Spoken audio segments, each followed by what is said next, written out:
I think the thing for me is when we went to Israel in 2008, we were visiting not the Luxor, but the other temple. We were visiting one of the temples, and we were looking at the hieroglyphics and things like this that had been preserved, and the comment that was made was that as soon as a person becomes a pharaoh, their immediate goal is to start building monuments to themselves. And the more grander and the greater monuments was a plus for this particular pharaoh. So that would kind of give people the impression that he was such a great leader and a great man. And I thought, in actuality, it's boiling down to just ego and a desire to have power and to get gain, no matter who you run over. And I thought, that's politics today. Mm-hmm. That's politics ever since politics were started, is that no matter what their desire is, once they get to be president or they get this office that they've been craving, they forget all about serving people, but they're there to say, I'm going to be remembered. I've got a legacy. And I'm going to do this. And so they totally forget what leadership is all about. They just become blinded and they want to. And you see that with the libraries that are built and the monuments that are made and all of this kind of stuff. So there's a great inequality. There's a great injustice. I don't care who it is or what happens, you experience things that take away from the leadership and you see the evils and the misdeeds that occur. And that really is true with the civil rights movement. And I think, too, people don't like change. They hate change. I've had several people tell me, oh, I'm going to vote Democratic because I just don't like change. Oh, so much has been done. Well, that doesn't wash in my mind, you know. Mm-hmm. We lived on a farm which consisted of 160 acres. And it had a branch running through it. And really, as you look at it, it was one of the best farming land, pieces of ground there was. My grandfather and my grandmother bought it. And my grandfather was, there's no way to put it other than he was a womanizer. He's alcoholic. And his wife died in 32, I think, somewhere in there. She died of a heart attack. Well, he just, you know, I'm sure he was overcome. I'm sure he was devastated, but you can only be devastated for so long before you have to say, okay, life goes on. Well, for him it didn't. He resorted to the bottle and running around with women and things like that. And so the farm was going to be lost because he just didn't pay the taxes and he could care less. Well, he had 1, 2, 3, 4. They had 4 children. The oldest was a girl, and she developed some kind of childhood disease, either scarlet fever or rheumatic fever, one of those, and she died when she was about 8. The next was a boy, son, his name was Dewey, and he really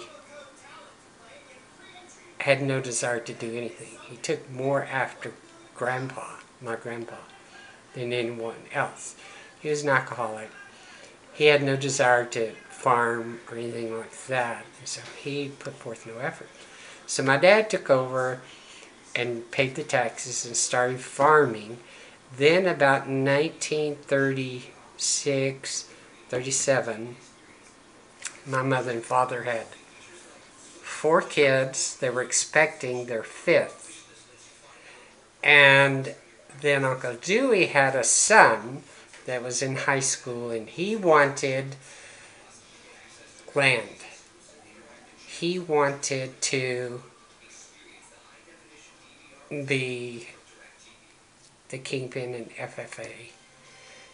And so my uncle had no place for him to do this. So he turns and looks, well, here's the farm. I'm the first. I deserve this.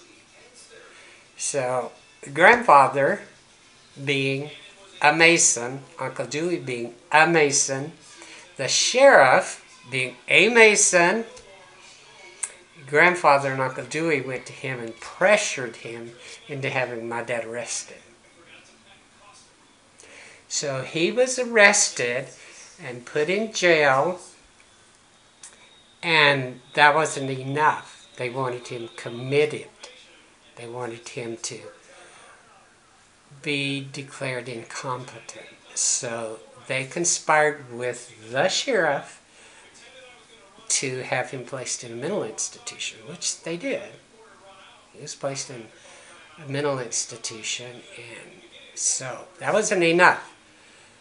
My grandfather placed blacks on the farm. His intention of placing them there was so that they could rape my mother and the girls and discredit her. He knew that he could do that because in the South, you just don't do that.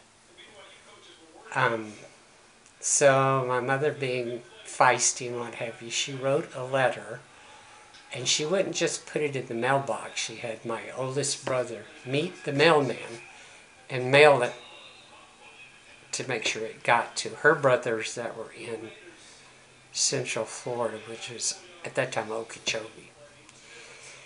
So they find out what's going on. They come to Alabama. They get mother, who is pregnant with her 5th child, and they take her back to Okeechobee. And while they're there, they get my father out of the mental institution. So they go to Okeechobee, and they, at that time, Alligator Highs was the mainstay. It was really something people wanted. They could make money at doing it, and so Dad worked with them, but he hated it. He didn't like it. He did not like it. All he knew was farming, and he wanted to go back. So my mother had her 5th child there. She stayed there and had the 5th child. And then after that, Dad says, this is it. We're going back home. So they went back, and he tried to make a go of it. He invested in cattle, and he kind of lost everything. When that happened, he just broke down. He had already been placed in a mental institution, had no self-esteem, nothing. And so he was placed back in a mental institution, and by that time, I was like 8 years old. And that would have been like in 52. And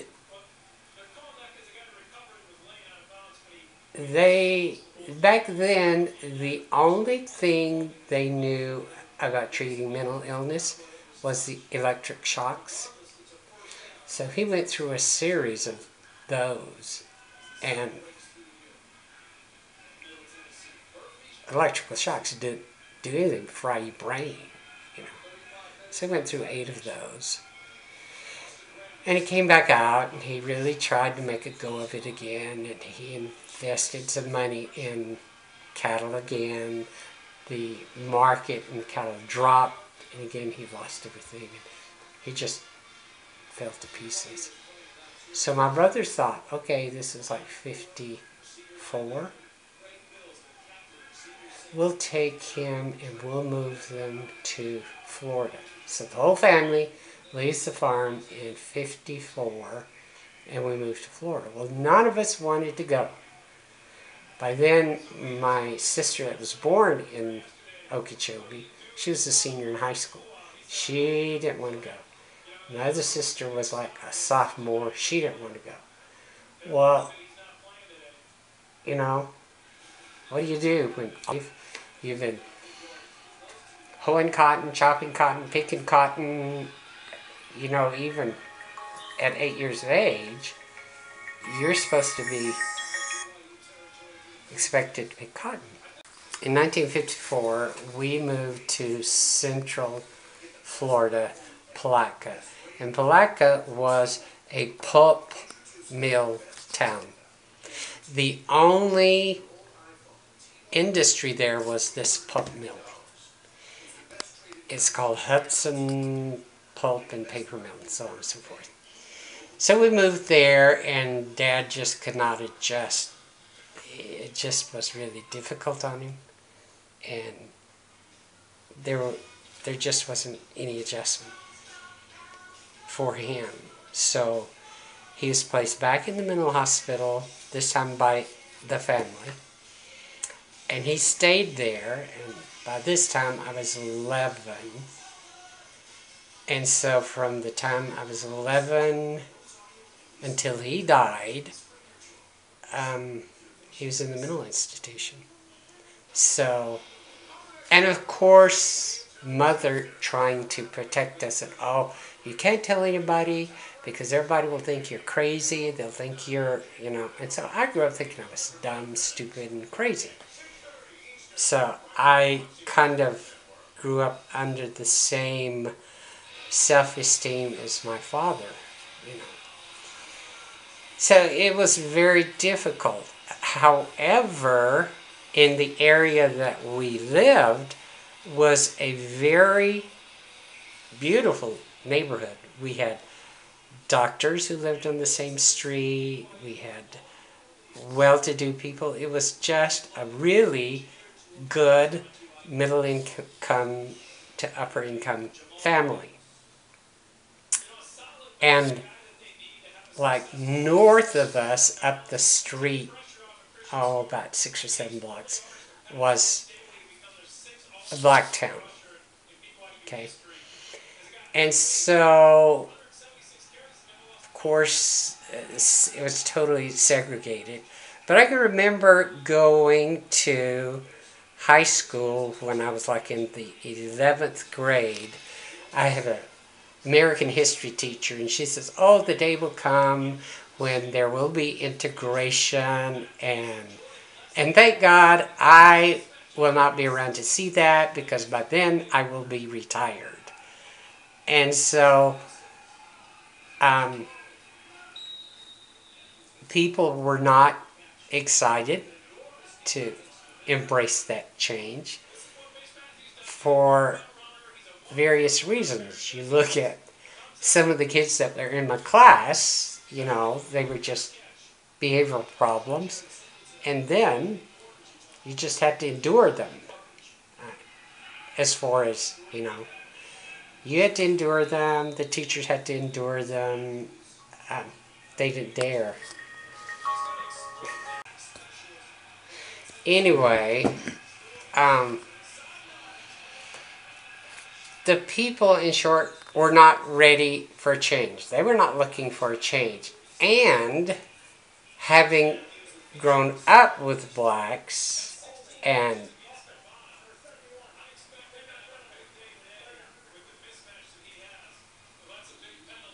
you know, they were really some of the first people that you played with. I can remember picking cotton, and we were on the north side of the road, and the south side of the road was a different farmer, but he didn't pick cotton. He hired blacks to do it.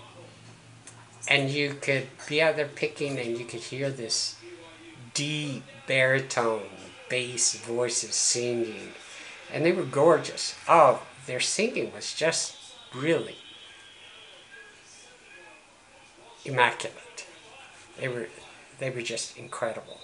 They really were. And so it was just kind of entertainment, free. And so they were really good. And we would play with blacks. We would eat with blacks. And we didn't really see a difference or anything like that.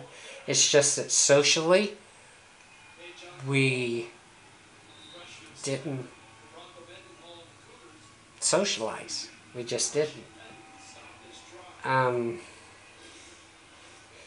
then when one of the first jobs I had was in an automobile industry.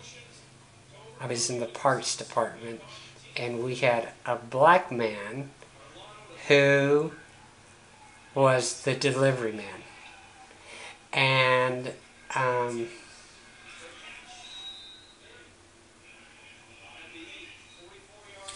so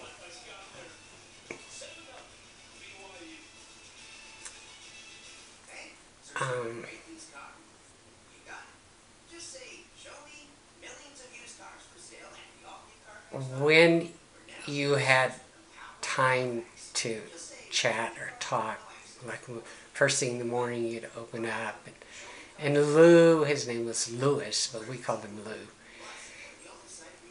would say, "What do you think? What do you think about Martin Luther King?" "Oh, he's a sucker," you know. And if they didn't like you, if the blacks didn't like you, they'd call each other, "Oh, he's a nigger," you know. "He's a fool. He's a..." Well, why do you say that? Because I don't want to change. I don't want to change. I'm happy.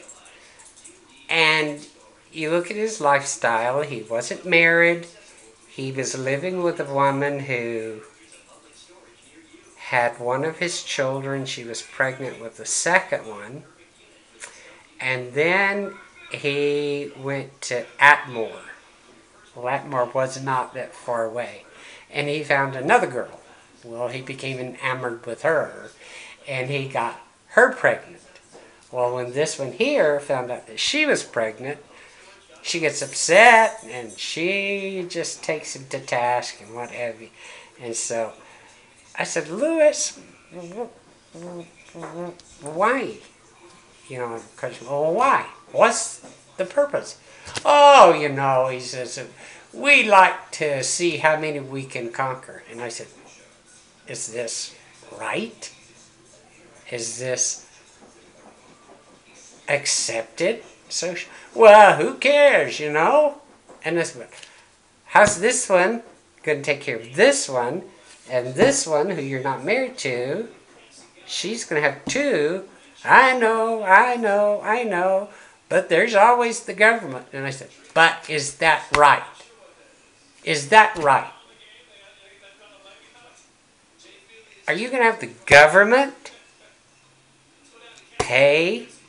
"Well, yeah, that's how we live." And I said, "In other words, you're going to make me pay for this one, and I don't like it." "Well, that's the name of the game." And I said, "But it's not right. It isn't fair." And he goes, "Well, I just don't want Martin Luther King and his integration and his... I don't want to have anything to do with him or his beliefs. He says, and besides, he's had more women than I have. And I said, what do you mean? He says, he thinks he's doing the right thing. He thinks he's doing this. But he said, I know firsthand that he's a womanizer, and his marches, he just cleans the crop. And I said, what do you mean? He said, this march and all this stuff that he's doing, it's a show. It's a show. He's after it because he can claim the women. And I said, well, that's not right either. So are you going to follow him, or are you going to live a good life? Well, never thought of that. He said, I guess I can get her to abort. And I said, how are you going to abort the child? Oh, it's easy. We know how to do that. We do it all the time. And I said, what do you mean you know how to do it? And you can do this? Oh, all she needs to do is just take a couple of tablespoons of mineral oil. I said, that's yucky. Well, that's just the problem. It just puts pressure on us, and it causes a stomach ache, and first thing you know, it's gone. Lewis. And so there were a bunch of blacks that worked in the parks department there, and they all had the same philosophy. They all had the same generalization. I don't want to make too much money because the government will stop this. And I go, you know, this is not right. This just isn't right. So, anyway, there was a lot of injustices here. They had no desire to progress. They were against progression. Their big thing is to see, and they prided themselves on, I'm a rooster and I can conquer any chicken out here. And that's kind of a legacy to me. And once they got somebody pregnant, they referred to it as, oh, done big tur. What do you mean big tur? I got her pregnant.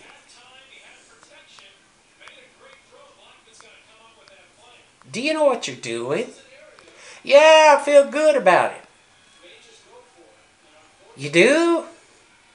I don't feel good about this. Well, that's okay. That's not your life. But how will the government will do it? They were comfortable with getting women pregnant. They would be on welfare. The government would take care of them. I got a little bit upset. I got really upset, and it seemed like, because when I first registered then, we had to be 21. And when I first registered to vote, I voted Democratic. I was a Democrat because the South was known as the Solid South, and they were Democratic. And so the second time I voted, we had to go to this little tiny house in a suburb, and it wasn't very big, and you had to stand in line. It was a long, long line. And then all of a sudden, here comes just loads of blacks. I not really understanding anything. When I got through, I saw this white man over there, and I said, what's going on here? Notice this TV camera. Oh, we're going to show this on TV. We're going to show how the blacks are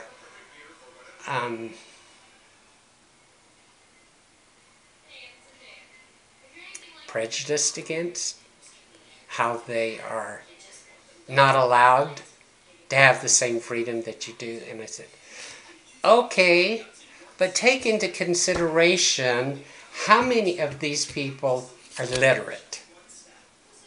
That's not my problem. My problem is to show the world that that their freedoms are being violated. I said, even though they can't read or write, how are they going to read a ballot? Oh, we'll have somebody help them. But is that legal? Doesn't matter.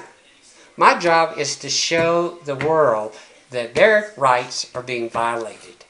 And she said, if they can't read or write, and they don't understand, and somebody's telling them what to do, to me that's not right. Well, that's what we're going to do. That's what we're going to do. So all of these experiences that I witnessed as a white person, I thought, there's a lot of injustice here, okay, but are they treated any worse? Because if I'm paying taxes, I'm paying for them. And I'm supporting them. And so that kind of gnawed at me until I just thought, I can't tolerate Democrats anymore. Simply can't. I just can't. So I switched my voting to Republican. Simply because of the fact that I did not agree with their social mores. I didn't agree with the fact that they claim that they're being mistreated, but if you could have lived there, and so what I saw, the blacks always had this desire to outdo the whites. We came to a homecoming parade, which was then the thing. It was the thing. There were bands, there were floats, not just one floats, but there were a lot of floats, and it was really the social gathering. And when I said social, the streets were crowded. And they always invited the black band. Well, the black band just made the white band look sick. It looked sick. And if you ask them, your outfits are incredible. And you'd ask the band director, how did you get the money to do this? Oh, we have lots of federal funds. We get plenty of federal funds. Okay. So why is your school considered to be less of a school than a white school? What makes that? Are you saying you get all of this money and you don't want to do it on education, but you could do it on recreation? So when it comes time for the integration and the March on Washington, if you could have seen, it was there just close to the mall. And the mall is the strip between the Washington Monument and the Lincoln Memorial. And over here was a patch of grass. If you could have seen this grass where the blacks were, it looked like you couldn't tell there was any turf there at all. You could not tell that there was any turf. But any white group they would have been arrested. They would have been arrested and thrown in jail. But we had to allow this to happen so that the blacks could look good and America could see how impoverished they were. Well, what does impoverishment have anything to do with this political rally? You know, but anyway, the Civil Rights Bill was passed, and Robert Kennedy hated Lyndon Johnson. He seethed at the fact that he was signing this Civil Rights Bill, and not him or not his brother John. There was just it was a big ego trip, because he didn't like Johnson, because he was replacing the king, so to speak. And by that time, I had joined the church, and my first call was secretary to the Aaronic, general secretary to the Aaronic priesthood, and that call doesn't exist anymore.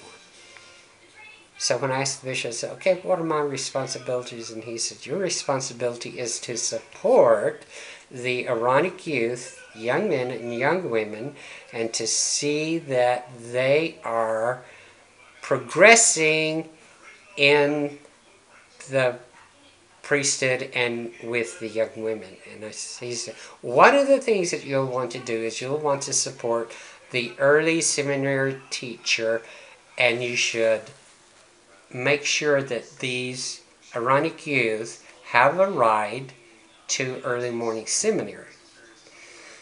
Well, that meant that I had to get up at 4 o'clock in the morning. I had to go round up the youth, and then I had to have them there at the church by 5:15, because seminary started at 5:30. And so I would talk to the Aaronic youth, you know, like, what do you think of Martin Luther King? Well, I'm sure he will go down in history as a great man, but I don't want to go to school with blacks. Why?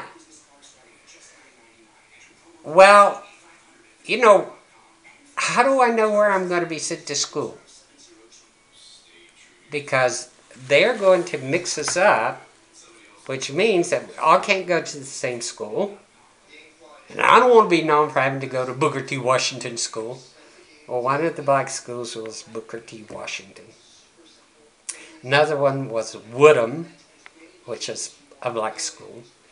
And so what the board did was they would take a kid way over here in North Cantonment, and they would bus him clear over here to equal the load.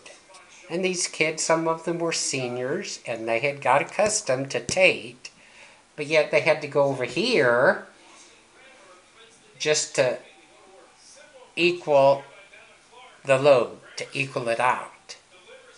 And so that they had left their turf, so to speak, going to a new turf, which was different, you know, and so they didn't accept the change that well.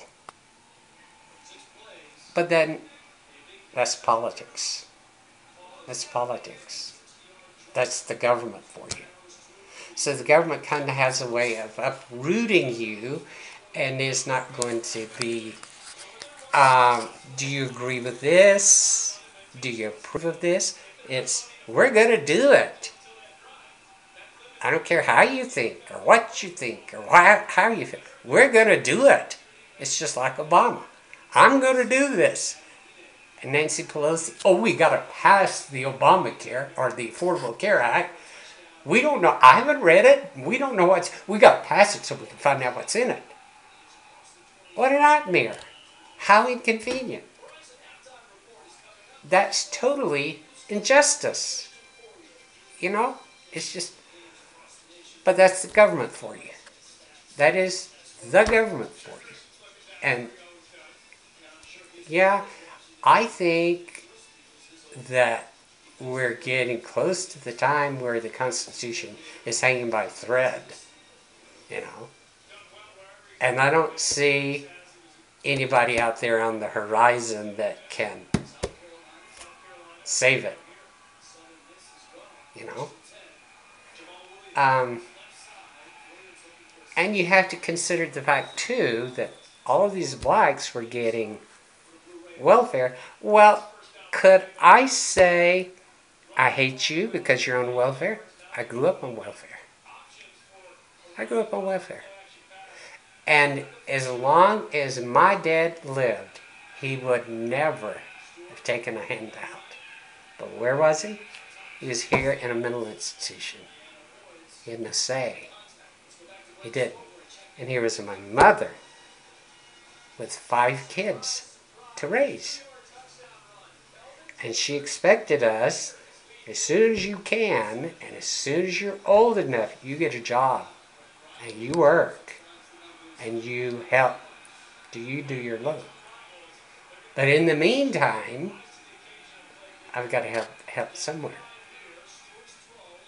So, we didn't get food stamps per se. But, you know. And for us, it was embarrassing. It was kind of a haunting feeling, and you felt more like a lower class. And I thought, well, I'm down here with the blacks. And I don't like this. And I don't like the way they live. I don't like the way they think. But I can say that Martin Luther King did kind of create a riot and kind of set the tone for, we're going to get what you've got, and I don't care whose toes I step on to get it.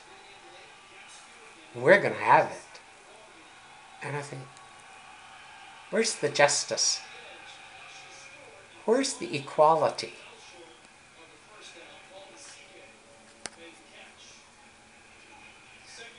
I don't see it. I don't see it. I think Barack Obama has done more to tear this country apart. He's done more to divide this country than help it. He has played the race card. Even Marion Landrieu, just yesterday, the day before, Barack Obama, he has a hard time getting elected in the South. And she went on to say the South was racist and bigoted. I would hold it, woman. I would never vote for you. I would never support you. I mean, I was born in the South. I would rather live there any day than live here. And I'm not going to let anybody step on my toes because of the way I was raised, or the way I feel, or what I have seen, and the injustices that I've seen, because many blacks have gotten where they are because of the government. Because of the government.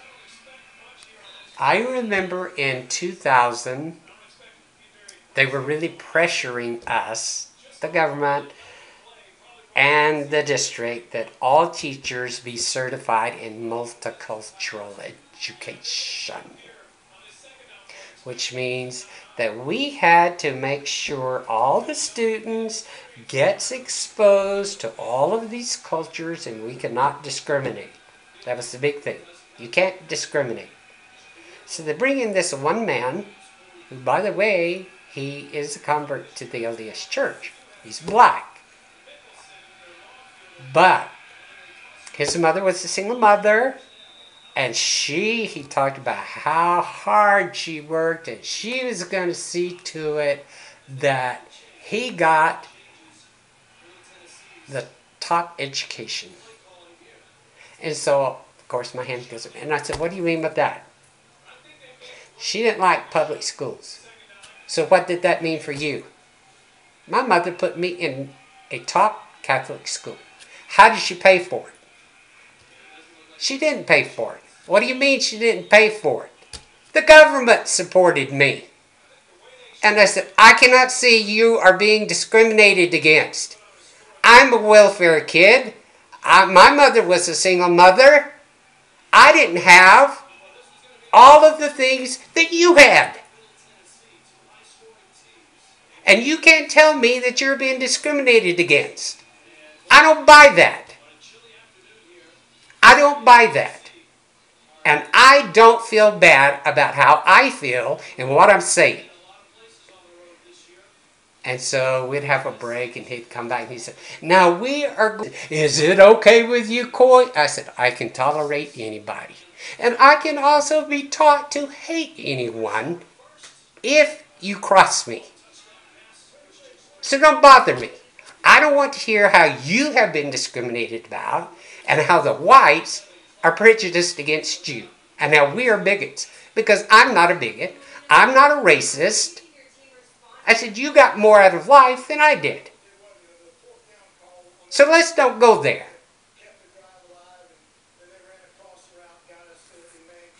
So, I'm not going to let anybody step up. No. Don't go there with me. Don't go there. Because I'm not going to buy it. I mean, the way I feel is simply because of what I have lived, what I have seen, and what I have endured. I don't buy it. I don't buy it. And I do remember when Marion and Dick adopted Danny, I didn't say anything. But she took him to see Grandpa Drogi. I remember well what he said. Here he was. My God, you got a nigger. Those are exact words. I didn't say anything. I didn't say a word. I didn't say anything. And I thought. And so I asked Dick. I said, let me ask you something. Are you saying I'm prejudiced against you for adopting this kid because I live in the South? Dick goes, well, yeah. You are one of the ones that we felt would be prejudiced against that. I said, do you remember what Grandpa Drogi said? Was he raised in the South? I think he grew up in Kansas, which is, if I'm not mistaken, the Middle West. He didn't come from the South. Was he prejudiced?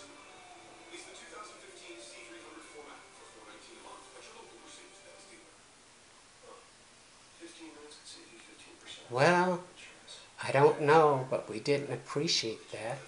I said, I'm sure you didn't. But I said, let me tell you one thing.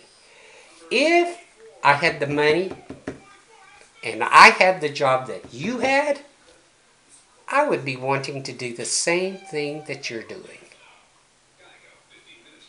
So I said, we'd have a fight, wouldn't we? So, yeah, there have been injustices, but how would you classify injustice? There's inequality. The pendulum has swung somewhere, and I don't know how to balance it. But I think that the rioting, the marches, they all had a front. The people had skeletons that will never be uncovered.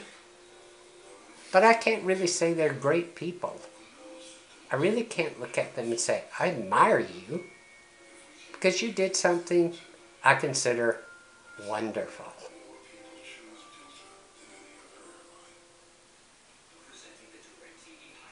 It goes back to what they said in Egypt. the pharaohs, their job is to create lasting monuments so they will have a legacy. And how did they get this legacy? Well, they had to impoverish people. They had to take advantage of them. There was a caste system. They had no respect for people. Well, has times changed? It has changed, but have we really looked at humanity in a sense to say, are we better? Are we better? Where are we in the terms of betterment? Where are we in terms of being Christ-like? Where are we? Could we live the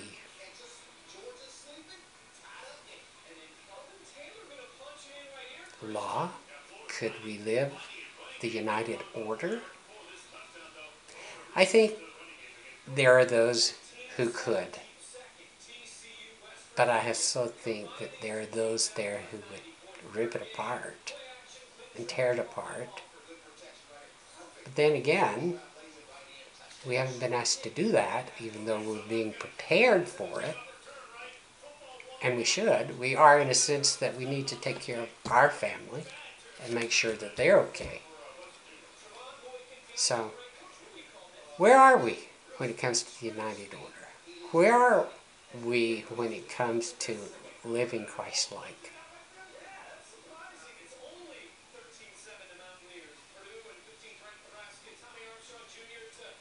You know, we just had conference.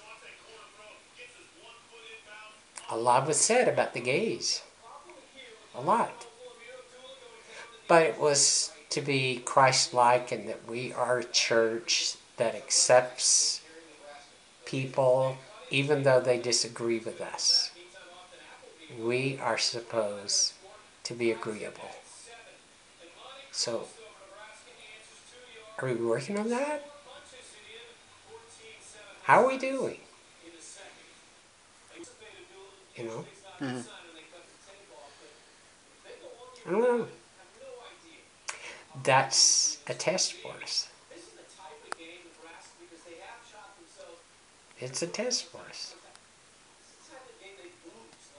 And I don't know. We've got a lot to learn. And change won't be easy.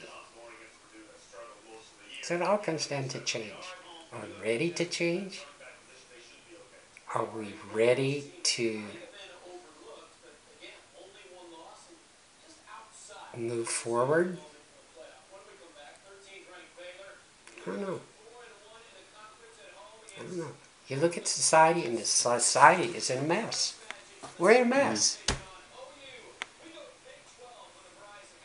But we can also hope, and we can't live in fear. So I don't know. I don't know. We certainly can't live in fear. And we can't let fear hold us down or hold us back because we won't progress.